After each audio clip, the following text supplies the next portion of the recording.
Oh my, I'm feeling great. Give me the mic.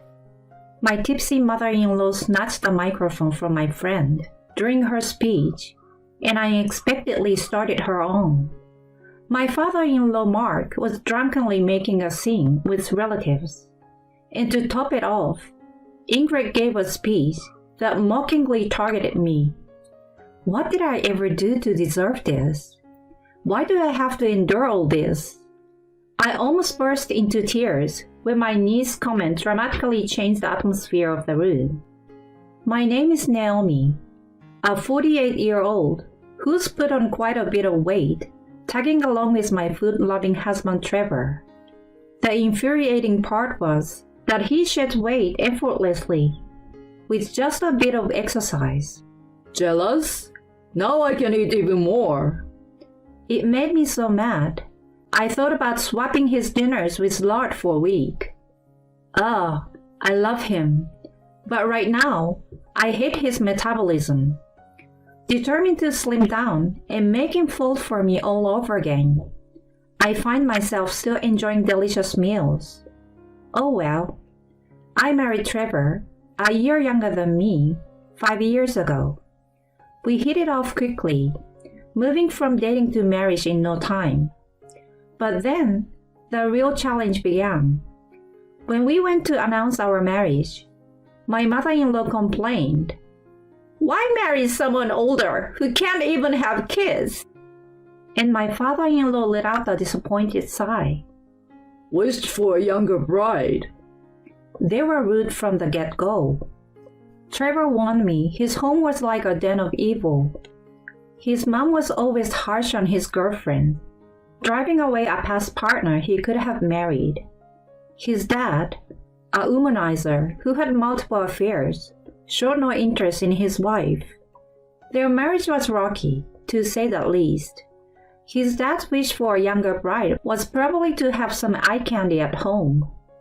Despite their strong opposition, Trevor suggested we marry without their approval. But I couldn't just do that. I visited his parents multiple times to get their blessing. I loved him and naturally wanted to get along with his family. We didn't want to marry with them opposed to it. Finally, they accepted our marriage, and we registered our union. One day, my mother-in-law Ingrid said something chilling. "I was always bullied by my mother-in-law, so I decided I'd bully my son's wife." Her casual demeanor as she said this sent shivers down my spine. It was never about the age difference. She just wanted someone to bully. No wonder Trevor's previous girlfriends were mistreated for no reason. I decided to keep a safe distance. But then, she interfered with our wedding planning, insisting on including her opinions. Why should they have a say? They are not even contributing financially, I thought. However, friends who were already married told me they also considered their in-laws' opinions.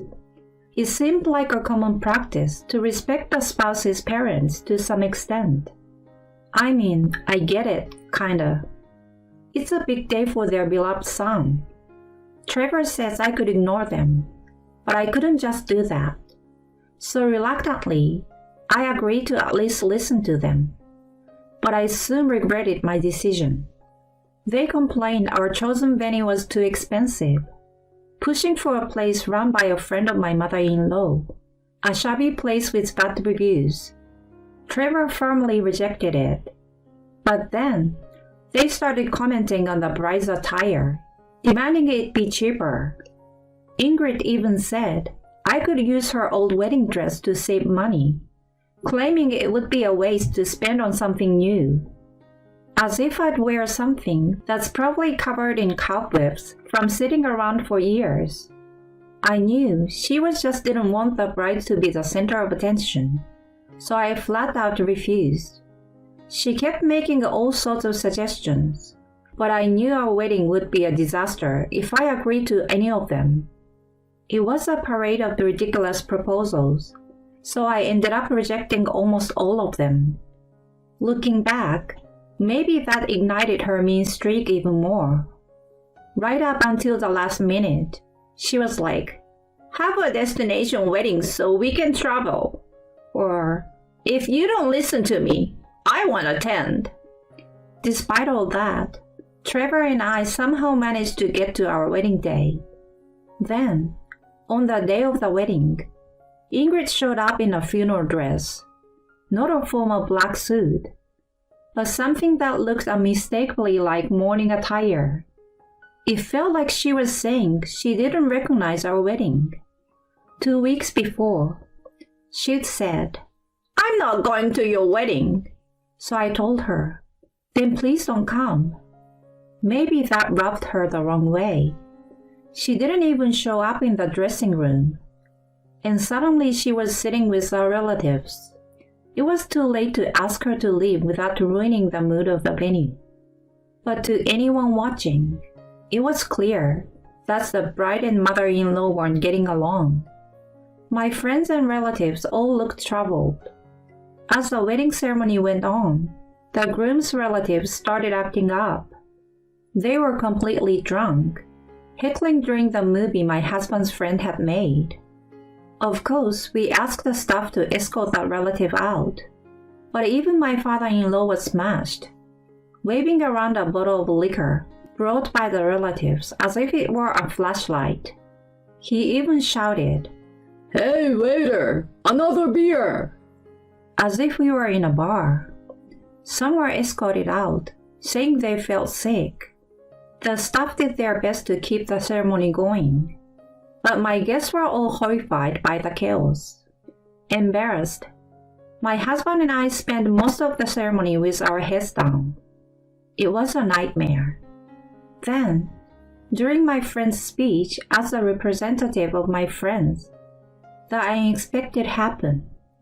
My tipsy mother-in-law suddenly said, "Oh my, I'm feeling great. Give me the mic," and snatched it from my friend. "Now, let me, the groom's mother, say a few words." Trevor and I were stunned. She was so natural in her movements that even the staff were confused, wondering if this was part of the program. "So, about Naomi. I heard she's been a hard worker since she was little." Surprisingly, her comments weren't bad. I didn't want to make a scene by cutting her off if she wasn't saying anything harmful. Maybe it was better to act as if this was planned all along. The staff and Trevor asked if we should stop her, but I decided to see how it went. "She lost her father when she was young. Then her mother and her sister, who was 10 years older, raised her. That sister passed away recently from illness. Naomi is a remarkable woman who has experienced hardships unimaginable to my son." Her speech wasn't bad for a while. She acknowledged my difficult life, including my parent passing, and how I managed to go to college with support from my family and sister. It was a heavy topic for a wedding, but all true. Just when I thought she might have a good side, about 30 minutes in, she said, "But don't you think her parents and sister dying young is because she's a jinx?" I was shocked to hear this when they came for the wedding greeting. "Maybe she's just an attention seeker bragging about her hardships. She probably doesn't realize we are not interested in such stories." Everyone, not just me, was dumbfounded by her laughter and words. The shock was amplified because everyone had been drawn into my past, only to be mocked by her sudden turnaround. All she did was expose and ridicule my painful past in front of everyone. During the wedding greeting, I had to talk about my family because I couldn't hide the fact that my parents weren't around. I never intended it to be a sob story. If it were possible, I'd still want to meet my living family members. Why would I ever boast about being unfortunate? I knew it would ruin my bridal makeup, but I couldn't help it. Tears started to fall. Then, in the dead silence of the hall, my niece Erica, A sophomore in high school spoke up loudly. Ingrid, thinking her speech was well received, was smugly saying, "Glad you all enjoyed it." But then, Erica stood up and said, No, you've got it all wrong, old lady. "You're here talking about Naomi's misfortunes. Well, what's your point? Look at this awkward atmosphere." Who are you calling old lady? I'm the mother of the groom. You're so disrespectful. Ingrid retorted, clearly outraged. Erica snorted. "Who's the disrespectful one? You come to a wedding in funeral clothes and try to make a mockery of the bride. Well, nobody's laughing, so you're just embarrassing yourself. Not only are you disrespectful, but you can't even read the room. Aren't you ashamed? Even a young girl like me can see how embarrassing this situation is. Maybe with age, you'll regress a bit." She raised her hands and shrugged her shoulders as my mother-in-law's face turned beet red. Oh my gosh! Unbelievable! How dare you talk to me like that? Naomi, doesn't your niece know how to speak to her elders? She snapped, glaring at me. I have to say, my niece is right. Your speech wasn't even part of the program, and instead of bringing some cheer, you interrupted my friend's speech with your boring talk. It's just unpleasant. Yo, Mom, I don't know if you were trying to pick on Naomi or what, but can't you see everyone's just appalled? Right now, you're not just picking on her. Like Erica said, you're just being a boring, senseless person. Her face went from red to tomato red, as if it could get any redder. Unbelievable! Unbelievable! Uneffing believable! I'm your mother, Trevor. How dare you embarrass me like this in front of everyone? It just seems like you brought this embarrassment on yourself. Erica chimed in without missing a beat, while the groom's side of the family was too drunk to notice. My guest began to chuckle. You know what? I thought I'd respect my elder and stay quiet. But since you asked, old lady, Erica said, suddenly smiling innocently. Ingrid looked puzzled. That dress you're wearing still has a price tag on it. What? My mother-in-law gasped as the whole erupted in laughter. It seemed everyone had noticed the tag. No one from her side pointed out, probably because they were mostly men and not interested in her dress. No one had bothered to tell her. Wearing a funeral dress to a wedding with a tag still on? Are you getting ready for the next world? You are well prepared, as expected from an elder. But isn't that a bit premature? People like you tend to live long lives, Erica said, laughing gently. My mother-in-law finally seems to feel embarrassed and frantically tried to hide the tag. My father-in-law, seeing this, pointed at her and laughed. Oh, you're ready to kick the bucket already. Ha ha ha. My husband and I, and probably most of the guests, could see her anger, but he and everyone else on his side remained oblivious. Well, I guess I will find a new wife then, he joked, and a relative chimed in. What about Nancy, the hostess? That's right, he agreed, and then all got carried away, completely forgetting about Ingrid. You too? This is unbelievable. Having fun at my expense in a place like this? Just when I thought she was about to explode, she grabbed a beer bottle from a nearby table and marched towards her husband, bottle raised high, declaring, I won't forgive you. He turned pale at the sight.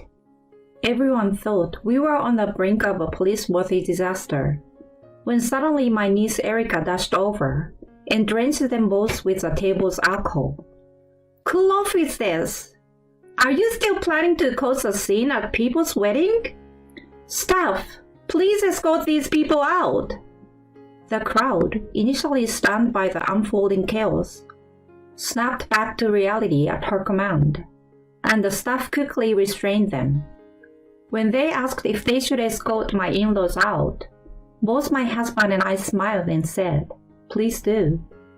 Our wedding ended amidst this commotion, but later, my brother-in-law, who's been like a father to me since my sister passed away, joined us to confront my in-laws. He was especially furious about the wedding fiasco and determined to make them pay for the expenses. Initially, they tried to shrug it off, saying they were drunk or it wasn't right to settle it with money. However, when my brother-in-law, a former boxer and still muscular, grabbed Mark by the collar, he quickly agreed to pay. He must have been really scared, as he paid the full wedding cost in cash that very day. At the same time, my husband declared we were cutting ties with them. He apologized, saying he should have done this sooner, but I couldn't blame him. I was wrong to even momentarily hope for a pleasant speech from her. I want us to become a stronger couple by overcoming these hardships, I thought. Later, we heard that my father-in-law became wheelchair-bound, and my mother-in-law, suffering from rheumatoid arthritis, reached out for help. But my husband ignored her plea, saying, "They're not my parents anymore." I recently passed by their old house, now demolished. Maybe they're in a facility, but I doubt they have the funds for both. Perhaps Ingrid is living somewhere like a park. I thought I saw someone like her there recently. But they are strangers to us now. Unlikely we'll ever meet again. As for us, we are living our lives peacefully. 2 years later, we used our refunded wedding money and our savings to have a wedding ceremony in an Italian chapel and a belated honeymoon. It was a redo of our wedding. We didn't invite anyone from my husband's side, but my friends and family came, making it a beautiful ceremony. Erica said she was glad our wedding didn't end on a sour note and gave us an expensive gift and a caricature she drew of us, showcasing her art school skills. I felt bad accepting such a pricey gift, but she said, "I see you more as my real sister, so please accept it." How sweet of her. When she gets married, I will repay her kindness 3 or 4-fold, maybe with some furniture. Wearing a wedding dress again at my age was a little embarrassing, but my husband said I looked even more beautiful than before.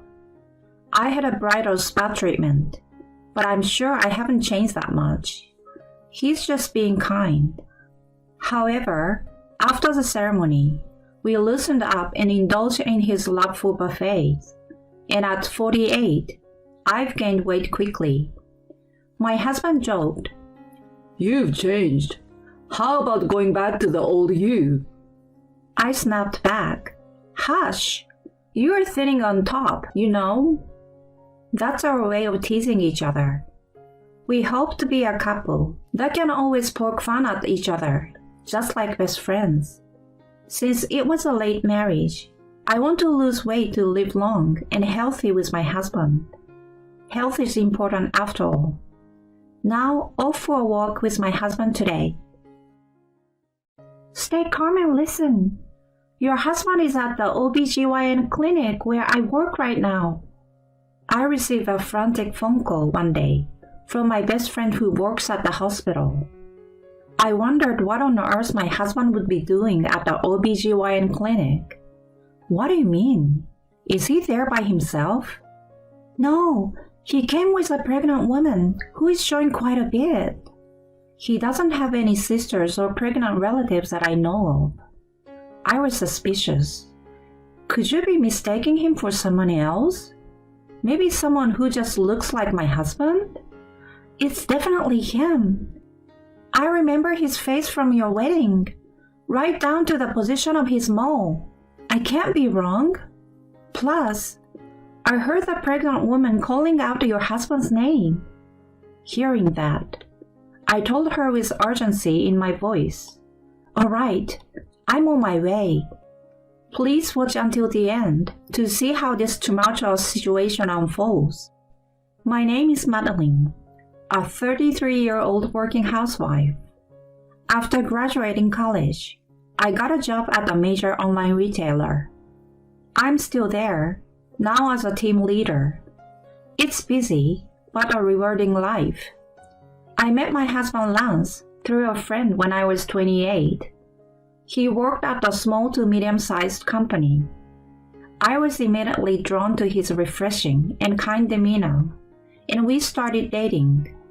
For context, he was earning around $1,400, while I made almost twice that. Even though I earned more, I was content as long as I was with him.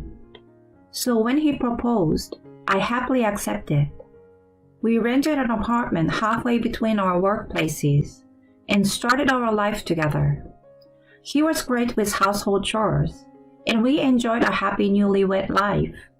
He often said back then, "I'd love to have kids soon after we get married. I really like kids." "Would you prefer a boy or girl?" "Either one. I'd raise a girl like a princess. And if it's a boy, I'd love to play baseball with him." Then we better start saving up.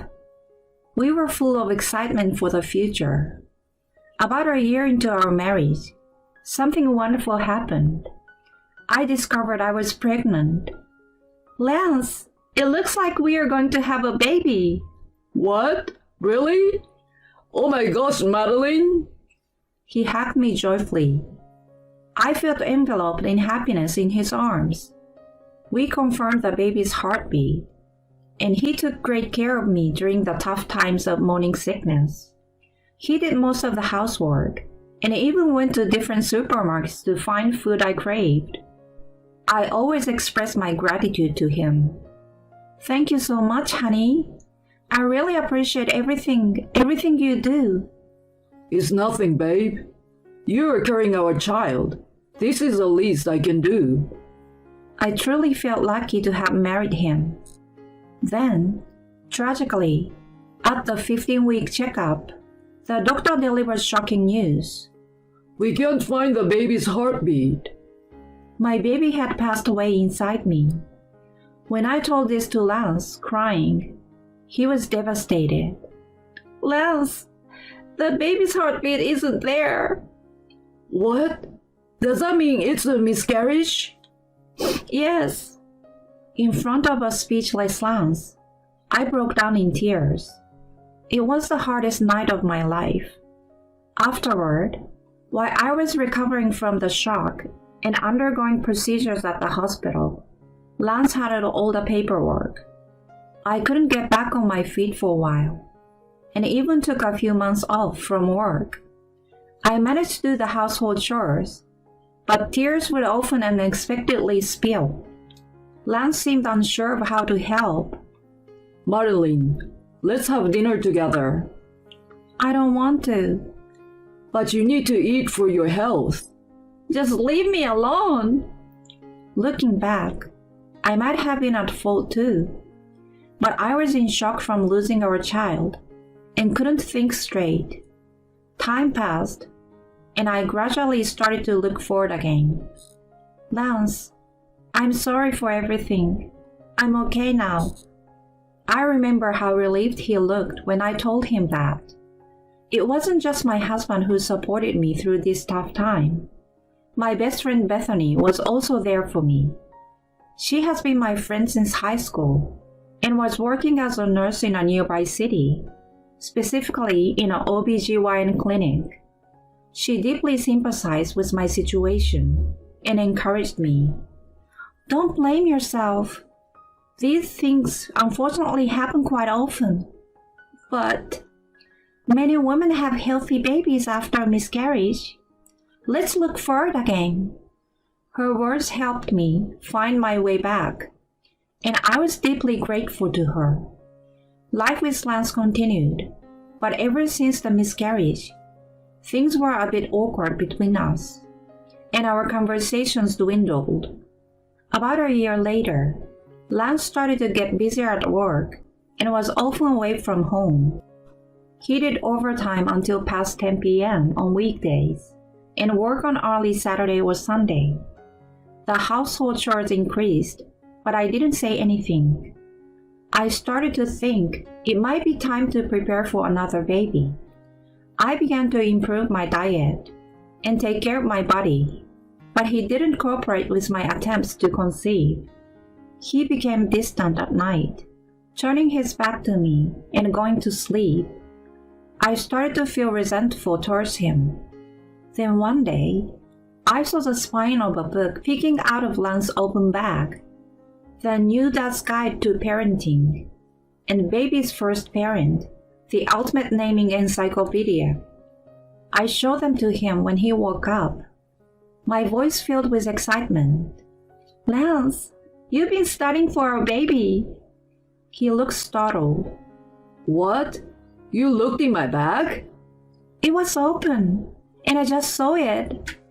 I'm so happy you've been thinking about it." Yeah, I've been thinking about it.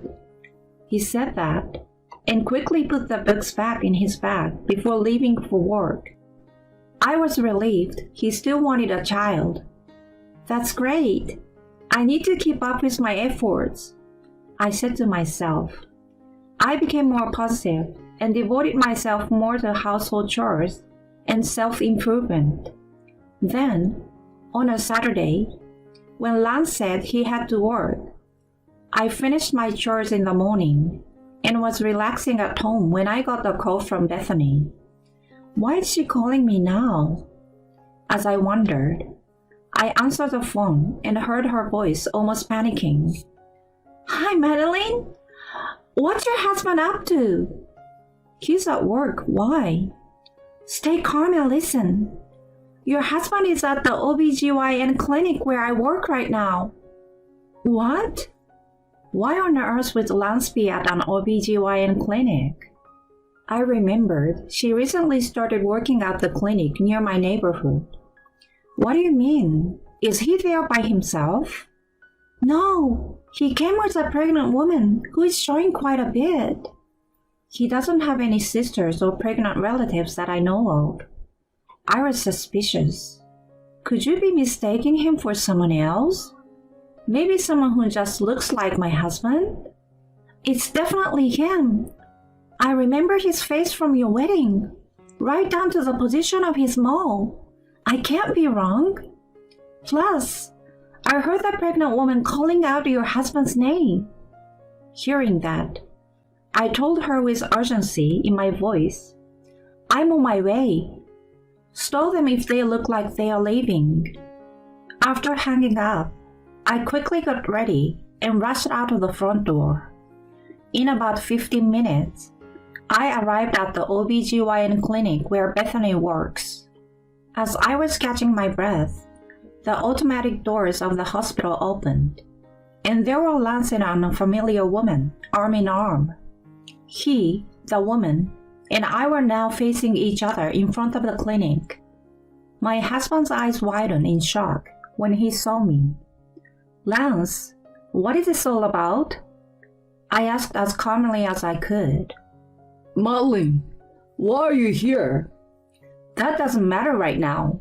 What are you doing here with this pregnant woman at the OBGYN clinic? I want to know that." Then, he went pale and climbed up. Passerby and hospital staff looked at us curiously. The pregnant woman clinging to him then spoke up. Let's talk about this somewhere else, not here." "Who the hell are you? Introduce yourself first." "I'm Rachel. Let's move to that cafe over there." As we entered the cafe, Lance naturally sat next to her. It seemed like I already had my answer right then. "Lance, explain this. What the F is going on?" The baby is actually mine. Though I was somewhat prepared, this revelation hit me like a bolt of lightning. "What do you mean?" "I'm your wife." Please calm down, ma'am. Rachel interrupted. Who's I for you to say that? Did you get involved with him knowing he's married? Yes. Yes? So you knew he was married? She began to cry, shaking as she spoke. I started working at his company last year. As we worked together, I found myself increasingly drawn to him. And he reciprocated my feelings. Feeling dizzy, I turned back to Lance. Is what she's saying true? Yes, it's true. What were you thinking? He began to speak quietly as I held my head in my hands.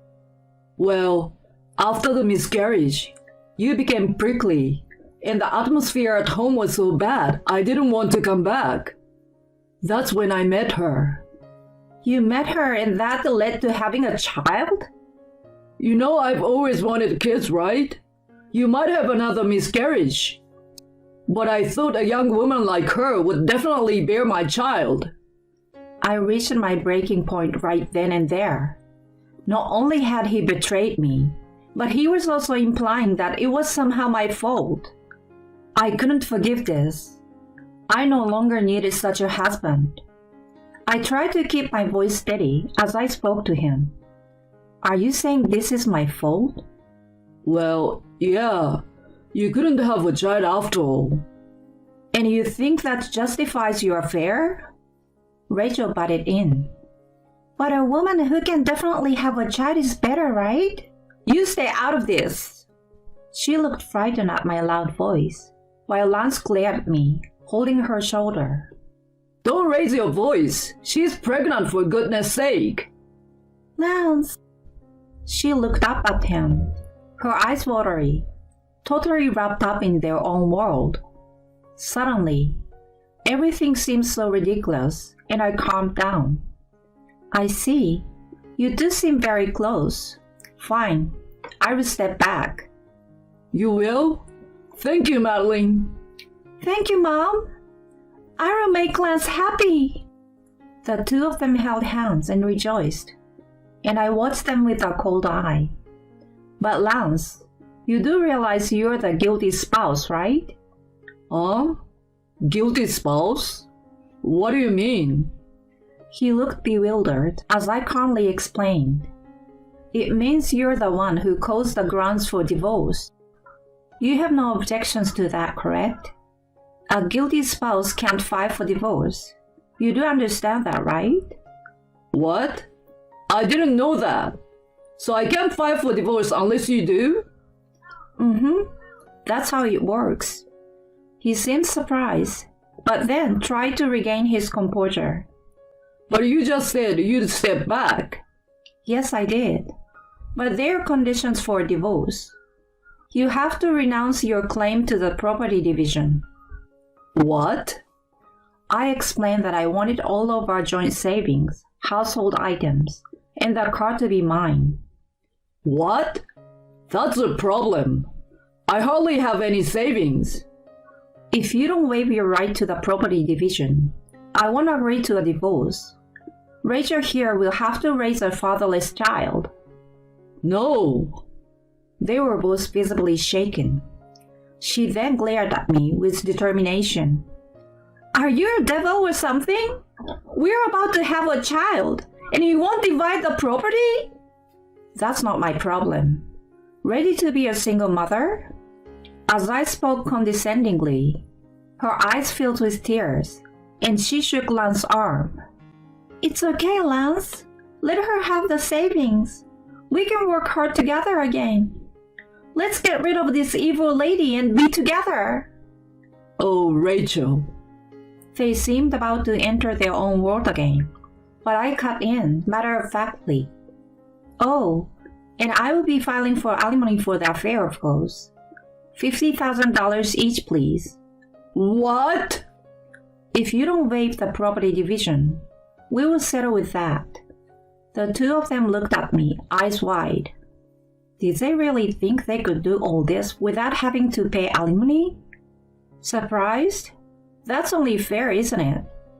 But $50,000 each, that's too much. Alimony isn't included in the property division. Make sure you have it ready. You're already making more money than me.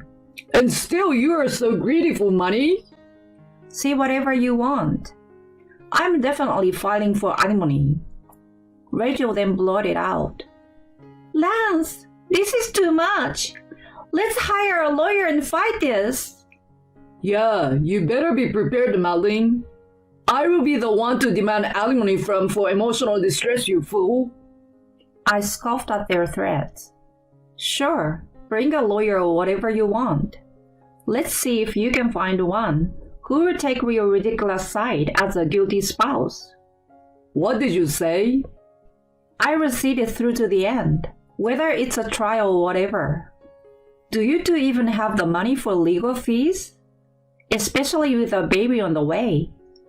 My concern made them both look down, trembling. What? Do you have something to say? She yelled at me, her face smeared with tears and snot. You're evil. This is exactly the reason why he left you for me. I raised my voice even louder. I'm telling you, I'm giving you that man. If you understand, then pay up and enjoy your miserable lives together, you scum. Leaving the two of them trembling in fear, I walked out of the cafe. Eventually, my divorce from Lance was finalized. We agreed on no property division and $50,000 in alimony.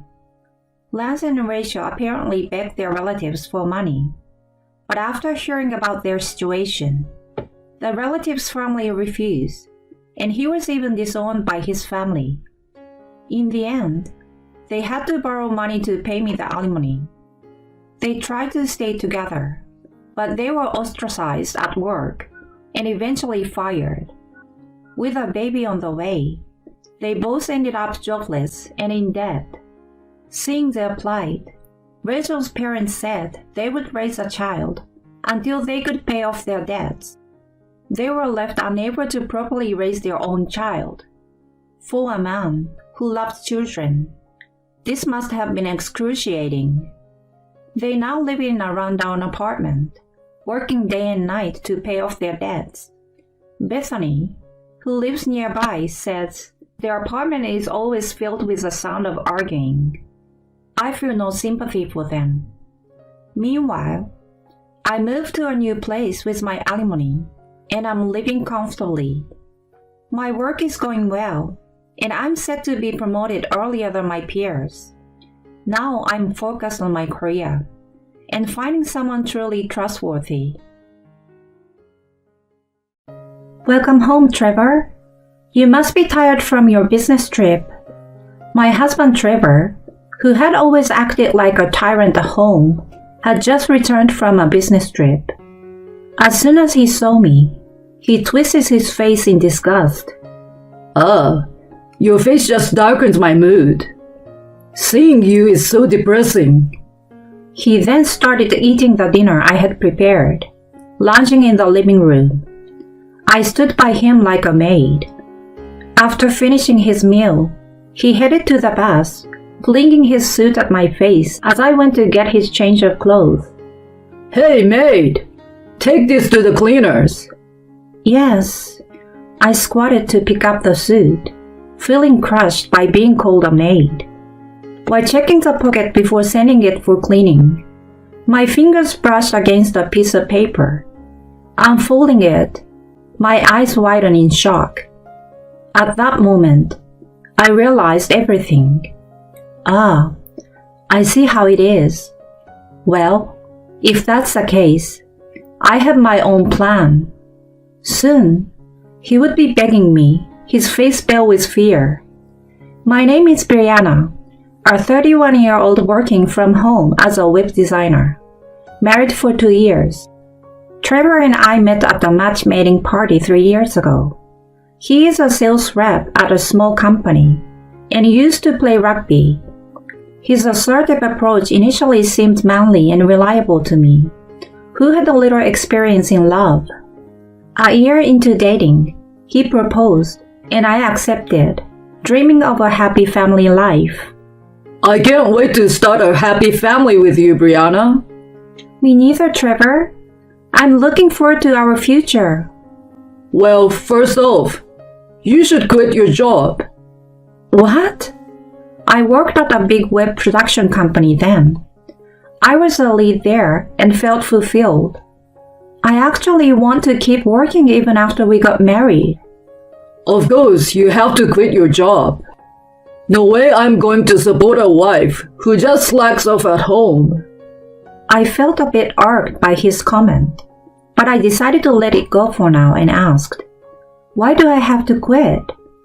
If you keep working after we are married, it's like I'm not man enough to support you. It's embarrassing, so just quit your job, okay? He had some rather old-fashioned views about men being men. I never expected him to go this far though. But Your job can be done from home, right? So just work from home. End of discussion. in the end, I couldn't oppose him and reluctantly left my job. I decided to become a freelance web designer working from home. Honestly, I did miss my old job, but I couldn't stand up to Trevor. Later, he and I rented an apartment and started living together. However, soon after we got married, I was shocked to discover something. Trevor couldn't handle basically any work around the house. We hadn't lived together before getting married. I had been living alone, while he had always lived with his parents, even after starting his career. Maybe that's why he couldn't even do basic things like cooking or using the washing machine. Initially, I thought he would learn in time, but he showed no interest in doing so. He would just dump all the housework on me and spend his time as he pleased, often playing video games. My frustration with him kept growing. One day, I couldn't take it anymore and decided to talk to him. "Hey Trevor, could you please start doing a bit more housework?" What did you say? He sat up from the couch where he'd been lounging and scrolling through his phone, looking annoyed. "I'm saying you need to help out more with the housework, Trevor." Why? He looked genuinely confused, so I replied in surprise. "Because we live together. You need to share in the housework." What are you talking about, Brianna? It's always been understood that housework is wife's job. His casual dismissal confused me. "Are you being serious? It's normal for both spouses to share housework. I'm working too, you know." But you're just playing around on the computer at home. Calling that a job is an exaggeration. It doesn't matter whether you work outside or not. Housework is a wife's responsibility. "That's not right." His dependable and manly nature, which I admired, turned out to be just a facade of a domineering husband. No matter what I said, he wouldn't listen. So I ended up doing all the housework. Time passed, and about a year into our marriage, Trevor started coming home late and being away more often, saying he was busy at work. His attitude at home became increasingly arrogant. One night, when he didn't return home even past 11 p.m., I finished the housework and went to bed early. Then, late at night, he came home and woke me up. Hey, Brianna, wake up. "What? What's going on, Trevor?" I asked, rubbing my eyes, and he yelled at me. How dare you sleep before your husband comes home? You are supposed to greet me with a smile when I return. "But I tried to contact you, but you didn't respond, and I have work tomorrow." No excuses. When I come home, you should greet me with a smile, have dinner and a bath ready. "You are joking, right?" Of course not. Now get up. I'm hungry, so make me some late night snacks. I looked at the clock. It was past 2 a.m. At this hour? Give me a break. Just make the snack. If you don't listen, we might as well get a divorce. Shocked by his mention of divorce, I got up. Nervously, I made the snack as he instructed. He watched it with crossed arms until it was ready, then ate it with satisfaction. After this, I'm going to take a bath, so get my towel and clothes ready. Okay, got it. I felt like a maid. I kept trying to fulfill his demands, even though it was hard. Around that time, my freelance work became busier. Even though I was working from home, I finally had steady clients and was busy with deadlines. The stress of my demanding job, the need to be perfect in housework, and Trevor's tyrannical attitude were overwhelming. Before I knew it, I started suffering from chronic stomach pain. Trevor continued to be absent from home. When he did come home, he was usually drunk and treated me with disdain. There were no more outings or peaceful conversations as a couple. I even started thinking that it would be better if he didn't come home at all. I mean, all he would do at home is to act like a king.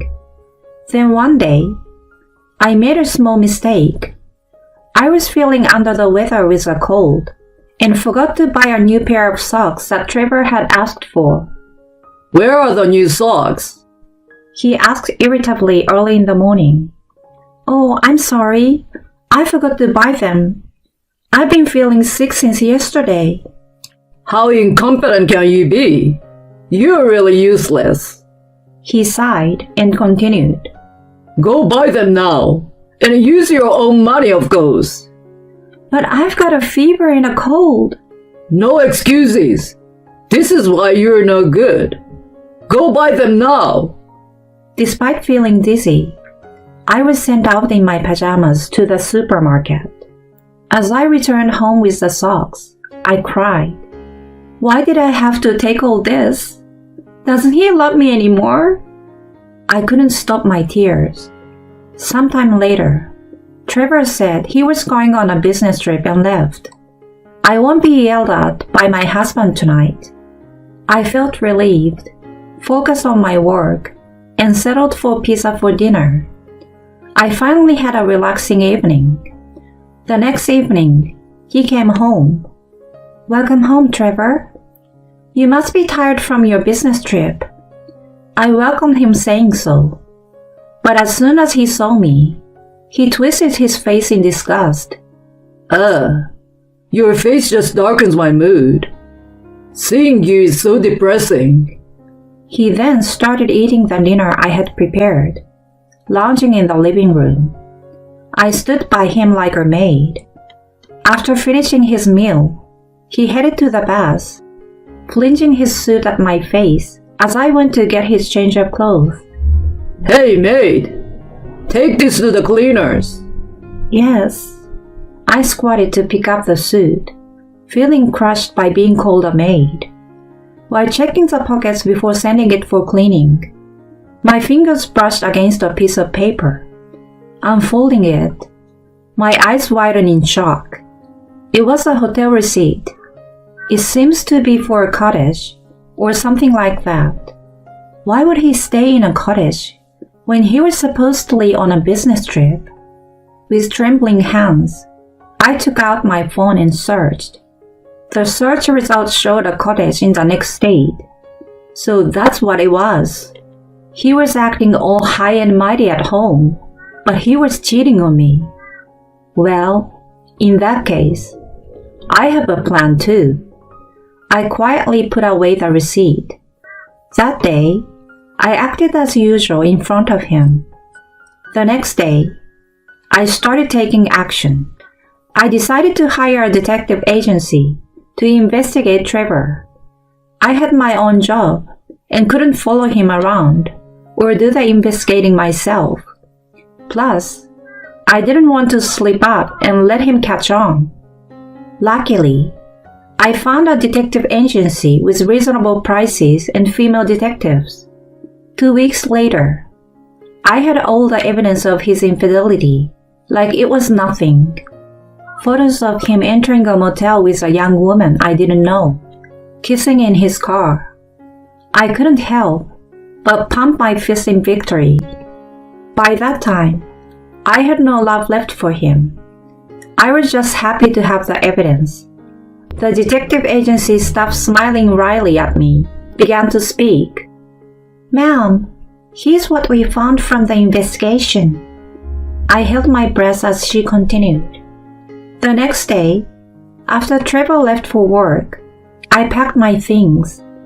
I called a moving truck and had them take my stuff to my parents' house. That night, as I relaxed at my parents' home, Trevor called. I ignored his calls, but he called repeatedly, what you would call bombarding me with calls. I just kept ignoring them. The next day, the calls continued, even in the daytime. Finally annoyed, I decided to answer. "Hello?" Hey, where the hell are you? You left without saying a word. I calmly replied to his barrage. "I'm at my parents' house." What? I didn't give you permission to go back there. Your stuff is gone too. What are you planning? Why should I serve someone who called me a maid? I couldn't stand it anymore, so I left. Why are you making a big deal out of this? Come back now and do the housework. He yelled furiously, and I sighed before responding. I'm not coming back to that house. What did you say? I will be waiting at the cafe near your office after work. We can talk there. Bye. I said that, hung up, and smirked. All right, let's do this. I muttered and sent an email to someone. A few hours later, as promised, I waited at the cafe. Trevor arrived furious. What do you mean by not coming home? He blurted out aggressively as he sat down. Like I said on the phone, I can't be your wife anymore. What? Are you planning to divorce me? Yes, that's my intention. As I calmly answered, he was about to yell back, turning red, when suddenly his phone rang. Are you going to answer? It might be important. He answered the call with a disgruntled expression, and his face turned pale. After the call, he looked down, covering his mouth wide-eyed. What's wrong? Did they fire you after all? Come again? I stared straight at him as he turned to me. You got fired or demoted for messing with the daughter of a client CEO, huh? I hope they fired your ass. So this is what the detective agency had told me. That Trevor had been cheating with the daughter of a client, hiding the fact he was married. I had all the evidence. Oh, what do you know about that? What's going on? Well, I'm the one who reported it to your company. What? He was shocked, and I smiled while he stammered. Do you realize what you have done? Yes, I'm well aware. I also reported the details to the CEO. He was furious and wanted to see the evidence, so I gave him the photos. You did what? His phone rang again. When I urged him to answer, he did so tremblingly. From the phone, I could hear a young woman crying and yelling. It seemed like the CEO's daughter, his mistress, was losing it on the phone. Trevor, unable to say a word, hung up with a pale face. Poor thing, the other woman. She was just deceived by you. When? When did you find out? He asked, his voice quivering, and I answered calmly. Remember when you called me a maid and threw your suit at my face? There was a receipt for the cottage in that suit pocket. That's why I hired a detective. He was gaping in shock. No, it's not like that. It was just a fling. I never planned to divorce you. Oh, after all that arrogant behavior? I will never forgive you. As I glared at him, he suddenly started pleading. I don't want to get fired. She said she will sue me for compensation. I won't be able to survive. Please, help me. Forgive me, Brianna. At that moment, I splashed the water from my cup onto him. What the hell? This is nothing compared to what I've had to go through. I'm divorcing you, and I will be demanding $35,000 in compensation for your affair. Make sure you pay up, you jerk. Go to hell. He turned ashen and panicked. He was muttering, I don't want a divorce. Please help me. I looked at his pathetic state and regretted ever marrying such a man. Shaking off the clinging Trevor, I left the cafe alone. Later, my divorce from him was finalized. With the help of a lawyer, I received $35,000 in compensation for his infidelity right away. I got half of our assets in the settlement. The CEO, the father of his mistress, was furious and ended business with his company. Trevor really got fired from his job. He was also sued by his mistress and forced to pay her compensation. Because of all this, Trevor ended up living in a rundown apartment, buried in debt, and working like a host day and night. I felt no sympathy for him. He got what he deserved. As for me, I used the alimony to move into a new apartment and live comfortably. My career is thriving, and I'm earning more now than when I was single. It's more than enough to live on my own. From now on, I want to take care of myself and carve out a bright future